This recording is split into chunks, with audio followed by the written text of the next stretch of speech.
താനാണോ എന്റെ ഫീസ് അടച്ചത്? സ്റ്റഡി ടൂറിന് ഞാൻ പേരൊന്നും കൊടുത്തില്ലായിരുന്നല്ലോ. എന്തിനാണ് എന്റെ പേരും കാശുമൊക്കെ താൻ കൊടുത്തത്? എന്താ അനുരാഗ്, തനിക്കൊന്നും പറയാനില്ലേ? ഞാൻ പറയുന്നൊന്നും താങ്കൾ കേൾക്കുന്നില്ലേ? നന്ദിനിയുടെ മുഖം ദേഷ്യത്താൽ ചുമന്നു. തനിക്ക് എന്തെങ്കിലും മാനസിക പ്രശ്നമുണ്ടോ? ഞാൻ ഇത്രയൊക്കെ പറഞ്ഞിട്ടും നിനക്കൊന്നും പറയാനില്ലേ അനുരാഗ്? നന്ദിനി ഇത്രയൊക്കെ പറഞ്ഞിട്ടും ഒരു ചെറുപുഞ്ചിരിയോടെ അവളെ തന്നെ നോക്കി നിൽക്കുന്ന അനുരാഗിനെ നോക്കി അവൾ പറഞ്ഞു. അനുരാഗിന്റെ മുഖത്ത് അപ്പോഴും ഒരു ചെറുപുഞ്ചിരി ഉണ്ടായിരുന്നു. 2 ദിവസമായില്ലേ നന്ദിനി ക്ലാസ്സിൽ കയറിയിട്ട്? ഫീസ് അടയ്ക്കാത്തത് കൊണ്ട് 2 ദിവസം പുറത്തു നിൽക്കുന്നത് ഞാൻ കണ്ടു. അതുകൊണ്ടാണ് ഞാൻ ഫീസ് അടച്ചത്, അനുരാഗ് പറഞ്ഞു. ഞാൻ പുറത്തു നിന്നാ നിങ്ങൾക്ക് എന്താ കുഴപ്പം? എന്നെ സഹായിക്കാൻ നിങ്ങൾ എന്റെ ആരാ? ആരുടെയും സഹതാപമോ സഹായമോ ഈ നന്ദിനിക്ക് വേണ്ട, അവൾ ദേഷ്യത്തോടെ പറഞ്ഞു. പക്ഷേ നന്ദിനി, നീ ഒന്നും പറയണ്ട. മേലിൽ ഇത് ആവർത്തിക്കരുത്. അടുത്ത ആഴ്ച ഞാൻ നിനക്ക് ഫീസ് അടച്ച പണം തിരിച്ചു തരാം എന്ന് പറഞ്ഞ് നന്ദിനി തിരികെ നടക്കാൻ ഒരുങ്ങി. എനിക്ക് പണമായിട്ടൊന്നും വേണ്ട നന്ദിനി, അനുരാഗ് പറഞ്ഞു. പിന്തിരിഞ്ഞു നടക്കാൻ തുടങ്ങിയ നന്ദിനി അനുരാഗിന്റെ വാക്കുകൾ കേട്ട് സ്തംഭിച്ച് അവിടെ നിന്നു. പിന്നെ അവന് നേരെ തിരിഞ്ഞു. പണമായിട്ടല്ലെങ്കിൽ പിന്നെ എന്താടാ നിന്റെ ഉദ്ദേശം? അല്പം ഗൗരവത്തോടെ നന്ദിനി ചോദിച്ചു. അത് പിന്നെ നന്ദിനി, താൻ എന്നോട് ദേഷ്യപ്പെടരുത്. താൻ എനിക്കൊരു ഹെൽപ്പ് ചെയ്യണം, അനുരാഗ് പറഞ്ഞു. എന്ത് ഹെൽപ്പ്? നന്ദിനി സംശയത്തോടെ ചോദിച്ചു. എനിക്ക് വാടകയ്ക്കൊരു കാമുകിയെ വേണം, അല്പം ലജ്ജയോടെ അനുരാഗ് പറഞ്ഞു. വാട്ട്? പിന്നെ നിനക്കൊക്കെ കാമുകിയെ അന്വേഷിക്കുന്ന ബ്രോക്കറാണ് ഞാനെന്ന് കരുതിയോ? അല്ല, എന്താ നിന്റെ ഉദ്ദേശം? നന്ദിനി ചോദിച്ചു. വേറെ ആളന്വേഷിക്കണം എന്നല്ല ഞാൻ പറഞ്ഞത്. നിനക്കൊന്നും ആയിക്കൂടെ? മാസം ഞാൻ ശമ്പളം തരാം, ചമ്മിയ മുഖഭാവത്തോടു കൂടി അനുരാഗ് പറഞ്ഞു. ഹാ, എന്താടാ ഇത്, ബഷീറിന്റെ പ്രേമലേഖനമോ? പ്രേമലേഖനത്തിലാണെന്ന് തോന്നുന്നു. നിനക്ക് എന്നെ പ്രണയിച്ചുകൂടെ? ഞാൻ നിനക്ക് ശമ്പളം തരാമെന്ന് ബഷീർ പറഞ്ഞത് വായിച്ചിട്ടുണ്ട്, നന്ദിനി പറഞ്ഞു. അതെ, ഞാൻ പറഞ്ഞത് എന്താണെന്ന് വെച്ചാൽ, അനുരാഗ് വിശദീകരിക്കാൻ ഒരുങ്ങി. നീ ഒന്നും ഇങ്ങോട്ട് പറയണ്ട. നിന്റെ ഉദ്ദേശമൊക്കെ എനിക്ക് നന്നായി അറിയാം. എത്ര കഷ്ടപ്പെട്ട് ജീവിച്ചാലും ഇതുപോലെ ഒരു പണി ചെയ്ത് ജീവിക്കേണ്ട ഗതികേടൊന്നും എനിക്ക് വന്നിട്ടില്ല, നന്ദിനി അല്പം ദേഷ്യപ്പെട്ടു. എന്റെ പൊന്നു നന്ദിനി, താൻ റൂട്ട് മാറ്റല്ലേ, അവൻ കൈകൾ കൂപ്പിക്കൊണ്ട് പറഞ്ഞു. താൻ എന്റെ കാമുകിയായി എന്റെ ഫ്രണ്ട്സിന്റെ മുന്നിൽ അഭിനയിക്കണം, അത്ര മാത്രമേ ഞാൻ ഉദ്ദേശിച്ചുള്ളൂ. അതിന് തനിക്ക് എത്ര പണം വേണമെന്ന് ചോദിക്ക്, ഞാൻ തരാം. കാമുകി കാമുകന്മാരായി അഭിനയിക്കുന്നതിന്റെ പേരിൽ ഞാൻ തന്റെ വിരൽത്തുമ്പിൽ പോലും തൊടില്ല. ഇനി 6 മാസമല്ലേ ഉള്ളൂ ക്ലാസ് കഴിയാൻ. അതുവരെ താൻ അഭിനയിക്കുകയാണെങ്കിൽ മാസം ഞാൻ കുറച്ച് പണം തരാം, അനുരാഗ് പറഞ്ഞു. 2 ദിവസം മുമ്പ് അവന്റെ ഫ്രണ്ട്സിന്റെ ഇടയിൽ വെച്ച് അവനുണ്ടായ ഒരു അനുഭവത്തെ പറ്റി അവൻ അവളോട് പറഞ്ഞു. തേപ്പ് തേപ്പ് തേപ്പ്, സർവത്ര തേപ്പ്. Well done my boy. അങ്ങനെ 2.5 വർഷത്തിനിടയ്ക്ക് 5-മത്തെ പെണ്ണും നിന്നെ അസലായി തേച്ചു. കഷ്ടം തന്നെ എന്റെ അനുരാഗേ. ഷീല, നീന, അനു, ലക്ഷ്മി, ഇപ്പോൾ ദാ പാർവതിയും. എല്ലാ അവളുമാർക്കും നിന്റെ പണത്തോട് മാത്രമാണ് പ്രണയം, അല്ലാതെ നിന്നോടല്ല. ഐസ്ക്രീം, ചോക്ലേറ്റ്, ചുരിദാറ് എന്നൊക്കെ പറഞ്ഞ് എത്ര 1000 രൂപയോളം ഇവളമാരെല്ലാം നിന്റെ കയ്യിൽ നിന്ന് ഊറ്റിയെടുത്തടാ. നോ ആൻസർ, ഒന്നും പറയാനില്ല, ശരത്ത് അനുരാഗിനെ കളിയാക്കിക്കൊണ്ട് പറഞ്ഞു. അവന്റെ കൂടെ ഇരുന്ന മറ്റു ഫ്രണ്ട്സ് എല്ലാം ചിരിച്ചു. ഇതൊന്നും ശ്രദ്ധിക്കാത്ത മട്ടിൽ ഒന്നും മിണ്ടാതെ വിദൂരതയിലേക്ക് നോക്കിയിരിക്കുകയാണ് അനുരാഗ്. എന്റെ പൊന്നളിയ, നിന്റെ പേരിൽ മാത്രമേ അനുരാഗ വിലോചനുള്ളൂ. നിനക്കൊരു പൗരുഷമില്ല എന്ന് പെൺകുട്ടികൾക്ക് തോന്നിയിട്ടുണ്ടാകും. അതുകൊണ്ടാണ് ആരും നിന്നെ പ്രേമിക്കാത്തത്, ശരത്ത് തുടർന്നു. നിർത്തടാ. നോക്കിയിരുന്നോ മോനെ, എന്നെ ആത്മാർത്ഥമായി സ്നേഹിക്കുന്ന ഒരുവൾ വരും, എന്നിട്ടേ ഞാൻ നിന്റെ കൂടെയൊക്കെ കൂട്ടുകൂടുന്നുള്ളൂ എന്ന് പറഞ്ഞ അനുരാഗ് അവിടെ നിന്നും എഴുന്നേറ്റ് പോയി. കണ്ടില്ലേ നന്ദിനി എന്റെ അവസ്ഥ? എന്റെ ഫ്രണ്ട്സിനെല്ലാം ഗേൾ ഫ്രണ്ട്സ് ഉണ്ട്, എനിക്ക് മാത്രമില്ല. അതിന്റെ പേരിൽ ഞാൻ ഒരു പാൽക്കുപ്പിയാണ്. പൗരുഷമില്ല എന്നൊക്കെയുള്ള കളിയാക്കലുകൾ കേട്ട് മടുത്തു. എന്നെ ഇഷ്ടമാണെന്ന് പറഞ്ഞു വരുന്ന പെൺകുട്ടികൾക്കൊക്കെ എന്റെ പണം മാത്രം മതി.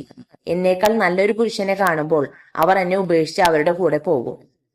നോക്കൂ നന്ദിനി, ഇനി കോളേജ് അടയ്ക്കാൻ 6 മാസം മാത്രമാണുള്ളത്. അതുവരെ എന്റെ ഫ്രണ്ട്സിന്റെ മുന്നിൽ ഒന്ന് പിടിച്ചു നിൽക്കാൻ താൻ എന്നെ ഒന്ന് സഹായിക്കാമോ? നമ്മൾ തമ്മിൽ റിലേഷൻഷിപ്പിലാണെന്ന് വെറുതെ അവരുടെ മുന്നിൽ അഭിനയിച്ചാൽ മാത്രം മതി. തന്റെ വിരൽത്തുമ്പിൽ പോലും ഞാൻ തൊടില്ല. അതിനു പകരമായി തന്റെ ഇനിയുള്ള ഫീസെല്ലാം ഞാൻ അടയ്ക്കാം. നമ്മൾ തമ്മിൽ എന്നും നല്ല സൗഹൃദമായിരിക്കും. എന്നെ ഒന്ന് സഹായിച്ചുകൂടെ? അവൻ കൈകൾ കൂപ്പിക്കൊണ്ട് പറഞ്ഞു. ശരി, ഞാനൊന്ന് ആലോചിക്കട്ടെ എന്ന് പുഞ്ചിരിച്ചുകൊണ്ട് പറഞ്ഞ് നന്ദിനി അവിടെ നിന്നും പോയി. അനുരാഗ് ഒരു ജെനുവിൻ പേഴ്സൺ ആയതുകൊണ്ടും അവന് മറ്റു ദുരുദ്ദേശങ്ങളൊന്നും ഇല്ല എന്ന് തോന്നിയതുകൊണ്ടും നന്ദിനി സമ്മതിച്ചു. മറ്റുള്ളവരുടെ മുന്നിൽ അവർ പരസ്പരം പ്രണയ ജോഡികളെ പോലെ അഭിനയിച്ചു. ഇന്ന് ഉച്ചവരെയുള്ളൂ ക്ലാസ്. അത് കഴിഞ്ഞ് നമുക്കെല്ലാവർക്കും കൂടി ഒരു സിനിമയ്ക്ക് പോകാം. എല്ലാവരും ജോഡിയായാണ് പോകുന്നത്. താനും കൂടി എന്റെ കൂടെ വായോ, അനുരാഗ് പറഞ്ഞു. അയ്യോ, എനിക്ക് വരാൻ കഴിയില്ല അനുരാഗ്. വീട്ടിൽ അമ്മ തനിച്ചാണ്. അമ്മയ്ക്ക് മരുന്ന് കഴിക്കാൻ വൈകിയാൽ അത് പിന്നെ ബുദ്ധിമുട്ടാകും. അതുമാത്രവുമല്ല, 2 ചുരിദാറിന്റെ തുണി വെട്ടി വെച്ചിട്ടുണ്ട്. വേഗം തയ്ച്ചു കൊടുക്കണം, നന്ദിനി പറഞ്ഞു. ഒരു ദിവസത്തെ കാര്യമല്ലേ ഉള്ളൂ നന്ദിനി, തനിക്ക് വന്നുകൂടെ, അനുരാഗ് പറഞ്ഞു. സോറി അനുരാഗ്, എന്നെ ഇതിനൊന്നും നിർബന്ധിക്കരുത്. താൻ വരാതിരുന്നാൽ ഫ്രണ്ട്സ് എന്ത് കരുതും? അവർ എന്ത് കരുതിയാലും വേണ്ടില്ല, എനിക്ക് വരാൻ കഴിയില്ല, നന്ദിനി അല്പം ദേഷ്യത്തോടെ പറഞ്ഞു. താൻ എന്തിനാടോ ഇങ്ങനെ ദേഷ്യപ്പെടുന്നത്? വരുന്നില്ലെങ്കിൽ വരണ്ട. തനിക്ക് അമ്മയെ ഒരു നല്ല ഡോക്ടറെ കൊണ്ട് ചികിത്സിച്ചുകൂടെ? മറ്റെവിടേക്കോ നോക്കിക്കൊണ്ട് അനുരാഗ് പറഞ്ഞു. അനുരാഗിന്റെ വാക്കുകൾ കേട്ടതും നന്ദിനിക്ക് എന്തു പറയണമെന്നറിയാതെ അവൾ ആകെ കുഴങ്ങി. തനിക്ക് ഇതൊക്കെ എങ്ങനെ അറിയാമെന്ന മട്ടിൽ അവൾ അനുരാഗിന്റെ കണ്ണുകളിലേക്ക് നോക്കി. താൻ ഞെട്ടണ്ടടോ, എനിക്ക് ഇതൊക്കെ നേരത്തെ അറിയാമായിരുന്നു, അവൻ ഒരു ചെറുപുഞ്ചിരിയോടെ പറഞ്ഞു. എന്തറിയാന്നാ താൻ ഈ പറയണത്? തനിക്കറിയാൻ മാത്രം പ്രത്യേകിച്ച് വിശേഷമൊന്നും എന്റെ വീട്ടിലില്ല, അവൾ അല്പം ഗൗരവത്തോടെ മുഖം തിരിച്ചുകൊണ്ട് പറഞ്ഞു. എന്നാൽ ഞാൻ എനിക്കറിയാവുന്ന കാര്യം പറയട്ടെ, അവനും പറയാൻ തുടങ്ങി. തനിക്കിപ്പോൾ അമ്മ മാത്രമേ ഉള്ളൂ. ഒരു അനിയനുണ്ടായിരുന്നു. ഒരു ആക്സിഡന്റിൽ പെട്ട് അനിയൻ മരിച്ചു. അനിയന്റെ മരണശേഷം അമ്മയ്ക്ക് മാനസിക നില തെറ്റി. ഉറക്കെ നിലവിളിക്കുകയും ബഹളം വയ്ക്കുകയും ഒക്കെ ചെയ്യും. അച്ഛനാണെങ്കിൽ ചെറുപ്പത്തിലെ ഉപേക്ഷിച്ചു പോയി. നന്ദിനി കോളേജിലേക്ക് വരുമ്പോൾ അമ്മയെ വീട്ടിൽ കെട്ടിയിട്ടാണ് വരുന്നത്. എന്താണ്, ഞാൻ പറഞ്ഞതെല്ലാം ശരിയല്ലേ? അവൻ കൈകൾ കെട്ടിക്കൊണ്ട് ചോദിച്ചു. നിങ്ങളോട് ആരാണ് ഇതൊക്കെ പറഞ്ഞത്? ആ രഞ്ജിത്തായിരിക്കും അല്ലേ? നന്ദിനി അല്പം ദേഷ്യത്തോടെ ചോദിച്ചു. എന്റെ ദുഃഖങ്ങൾ അത് എന്റേത് മാത്രമാണ്. മറ്റൊരാൾ അറിയുന്നതോ മറ്റൊരാളുമായി അത് പങ്കുവയ്ക്കുന്നതോ എനിക്ക് താല്പര്യമില്ല. ഞാൻ ആ രഞ്ജിത്തിനെ ഒന്ന് കാണട്ടെ, അവനെ കണ്ടിട്ട് വേണം 10 പറയാൻ. നിറഞ്ഞു വന്ന കണ്ണുനീർ അമർത്തി തുടച്ചുകൊണ്ട് നന്ദിനി പറഞ്ഞു. എന്റെ പൊന്നു നന്ദിനിക്കുട്ടി, ആ പാവത്തിനെ ഒന്നും ചെയ്യല്ലേ. ഒരു പരിചയമില്ലാത്ത ഒരാളെ കാമുകിയായി അഭിനയിക്കാൻ കഴിയില്ലല്ലോ. അതുകൊണ്ട് തന്നെ പറ്റിയുള്ള വിവരങ്ങൾ മുഴുവൻ അന്വേഷിച്ചറിഞ്ഞതിന് ശേഷം മാത്രമാണ് ഞാൻ അന്ന് തന്നോട് സംസാരിക്കാൻ വന്നത്, അനുരാഗ് പറഞ്ഞു. രഞ്ജിത്ത് ഇവരുടെ സഹപാഠിയും നന്ദിനിയുടെ അയൽക്കാരനുമാണ്. അതുകൊണ്ടാണ് നന്ദിനി രഞ്ജിത്തിനെ സംശയിച്ചത്. മറ്റുള്ളവരോട് എന്റെ ദുഃഖങ്ങൾ പങ്കുവയ്ക്കാൻ ഞാൻ ആഗ്രഹിക്കുന്നില്ല. അത് എന്റെ മനസ്സിൽ തന്നെ നീറിപ്പുകഞ്ഞാൽ മതി എന്നാ എന്റെ ആഗ്രഹം. അനുരാഗിന് ഒരിക്കലും എന്റെ ദുഃഖങ്ങൾ മനസ്സിലാകില്ല. പണത്തിന്റെയും സമ്പത്തിന്റെയും മുകളിൽ ജീവിക്കുന്നവർക്ക് ആർക്കും എന്റെ ദുഃഖം അറിയില്ല. അവൾ ചുണ്ടൊരു ഭാഗത്തേക്ക് കോട്ടിക്കൊണ്ടു പറഞ്ഞു. ദുഃഖങ്ങളൊക്കെ എല്ലാവർക്കും ഉണ്ടടോ. സമ്പത്തുണ്ടായാൽ സന്തോഷം കിട്ടുമോ? തന്റെ വിചാരം ഞാൻ വളരെ സന്തോഷവാനാണ് എന്നാണോ? താൻ പറഞ്ഞ ഒരു കാര്യം ശരിയാണ്, പണത്തിന് ബുദ്ധിമുട്ടൊന്നുമില്ല. തനിക്കറിയോ, എന്റെ കുട്ടിക്കാലത്തൊക്കെ ഞാൻ തനിച്ചായിരുന്നു. എനിക്ക് ഓർമ്മ വയ്ക്കുമ്പോൾ എന്റെ അച്ഛനും അമ്മയും വിദേശത്തായിരുന്നു. അച്ഛമ്മയും വീട്ടിലെ ആയമാരുമാണ് എന്നെ വളർത്തിയത്. വർഷത്തിൽ വലിയ ചോക്ലേറ്റുകളും കളിപ്പാട്ടങ്ങളും കൊണ്ടുവരുന്ന വെറും അതിഥികൾ മാത്രമായിരുന്നു എനിക്ക് എന്റെ അച്ഛനും അമ്മയും. എന്റെ ഓർമ്മയിൽ എന്റെ അച്ഛനോ അമ്മയോ എന്നെ ചേർത്ത് പിടിച്ചിട്ടില്ല. എന്റെ നെറുകയിൽ ഉമ്മ വെച്ചിട്ടില്ല. അവർ എനിക്ക് ഒരുപാട് പണം ഉണ്ടാക്കി തന്നു, എന്നാൽ ഒരു അല്പം പോലും സ്നേഹം തന്നില്ല, അവൻ നിറകണ്ണുകളോടെ നന്ദിനിയോട് പറഞ്ഞു. ഇപ്പോൾ വാടക കൊടുത്തിട്ടാണെങ്കിലും പ്രണയിക്കാൻ താനുണ്ടല്ലോ. തെറ്റിപ്പോയി, പ്രണയം അഭിനയിക്കാൻ. ഒരു മങ്ങിയ ചിരിയോടെ അങ്ങനെ പറഞ്ഞിട്ട് അവൻ തിരിഞ്ഞു നടന്നുപോയി. അവൻ അവസാനം പറഞ്ഞ വാക്കുകളിൽ കുടുങ്ങിക്കിടക്കുകയായിരുന്നു നന്ദിനിയുടെ മനസ്സ്. പെട്ടെന്ന് കണ്ണു നിറഞ്ഞുള്ള അനുരാഗിന്റെ സംസാരം നന്ദിനിയുടെ മനസ്സിലും ദുഃഖം നിറച്ചു. വീട്ടിലെത്തിയിട്ടും അവളുടെ മനസ്സിൽ അനുരാഗ് നിറഞ്ഞു നിന്നു. അനുരാഗിനെ പറ്റി ചിന്തിച്ച് നന്ദിനിയും ഉറങ്ങിപ്പോയി. പെട്ടെന്ന് വലിയ ഒരു ശബ്ദം കേട്ടാണ് നന്ദിനി ഉണർന്നത്.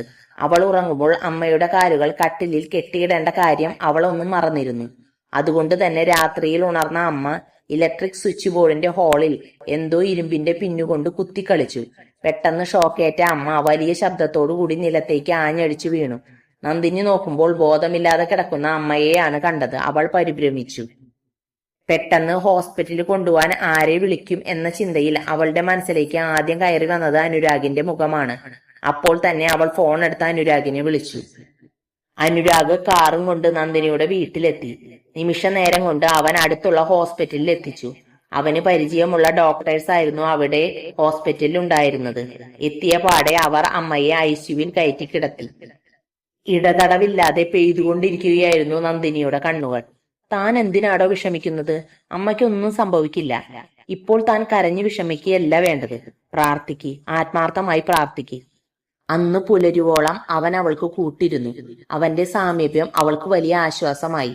അവൾക്ക് അവനോട് എന്തെന്നില്ലാത്ത ആരാധന തോന്നി. 5-6 ദിവസത്തെ ICU ട്രീറ്റ്മെന്റിന് ശേഷം അമ്മയെ റൂമിലേക്ക് മാറ്റി. അമ്മ ആകെ മാറിപ്പോയിരുന്നു. അമ്മയുടെ ഓർമ്മകളെല്ലാം തിരിച്ചു കിട്ടി. അമ്മ നോർമലായി. ഈ ഭൂമി മുഴുവൻ പിടിച്ചടക്കിയ സന്തോഷമായിരുന്നു നന്ദിനിക്ക് അപ്പോൾ ഉണ്ടായിരുന്നത്. അവൾ ചെന്ന അനുരാഗിനെ കെട്ടിപ്പിടിച്ചു. അവന്റെ നെറുകയിൽ ഒരു മുത്തം കൊടുത്തു. അനുരാഗിന് അപ്പോൾ ശ്വാസം നിലച്ചതുപോലെയായി. പിന്നെയും സന്തോഷം സഹിക്കാൻ കഴിയാതെ അവന്റെ 2 കവിളിലും അവൾ അമർത്തി ചുംബിച്ചു. പെട്ടെന്നാണ് അവൾ എന്താണ് ചെയ്തതെന്ന തിരിച്ചറിവ് അവൾക്കുണ്ടായത്. അവൾ അപ്പോൾ തന്നെ അവനിൽ നിന്നും അകന്നു മാറി. പരസ്പരം മുഖത്തു നോക്കാൻ പറ്റാത്ത അവസ്ഥയിലായിരുന്നു അനുരാഗും നന്ദിനിയും. കുറച്ചു നേരത്തെ മൗനത്തിന് ശേഷം നന്ദിനി സംസാരിച്ചു തുടങ്ങി. എന്നെ ജീവിതത്തിൽ ആരും ഇങ്ങനെ സഹായിച്ചിട്ടില്ല. ഉണങ്ങിപ്പോകുമായിരുന്ന ഞങ്ങളുടെ ജീവിതത്തിലേക്ക് സന്തോഷത്തിന്റെ പെരുമഴയായി പെയ്തത് അനുരാഗാണ്. ഇതിന് പകരം ഒന്നും തരാൻ എന്റെ കയ്യിലില്ല അനുരാഗ്. നന്ദി മാത്രമേ ഉള്ളൂ തിരിച്ചു നൽകാൻ എന്ന് പറഞ്ഞ് അവൾ പൊട്ടിക്കരഞ്ഞു. തന്റെ 2 കൈകളാൽ അനുരാഗ് നന്ദിനിയുടെ മുഖം കോരിയെടുത്തു. അവളുടെ നെറുകയിൽ ഒരു ഉമ്മ കൊടുത്തു. താനൊന്നും തിരിച്ചു തരണ്ടടോ. വാടകയ്ക്ക് എന്ന പോസ്റ്റിൽ നിന്നും എന്റെ സ്വന്തമായാൽ മാത്രം മതി. എനിക്ക് മാത്രം സ്വന്തം. എന്താ തനിക്ക് കഴിയുമോ? അവളുടെ നെറുകയിൽ അവന്റെ ചുണ്ടുകൾ അമർത്തിക്കൊണ്ട് അവൻ ചോദിച്ചു. തിരിച്ചു മറുപടി എന്നോണം അവളുടെ കണ്ണിൽ നിന്നും ആനന്ദാശ്രു പൊഴിഞ്ഞു.